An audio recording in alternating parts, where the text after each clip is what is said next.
NCR stands for no carbon required, and it refers to a paper that has been treated to produce instant copies of the original. NCR is commonly used for order forms and receipt pads, but how do they work?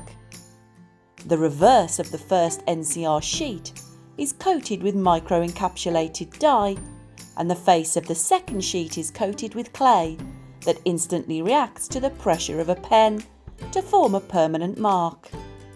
Where the trade buys NCR paper can be printed in 1 or 2 colours and is typically supplied in pads of 50 or 100, which are glued at the head, allowing all copies to be removed. Alternately, you may prefer them tipped at the head in sets and numbered so you can identify each set. Our NCR paper stocks are available in white, yellow, pink, green, blue, and collated in the order selected on the product page.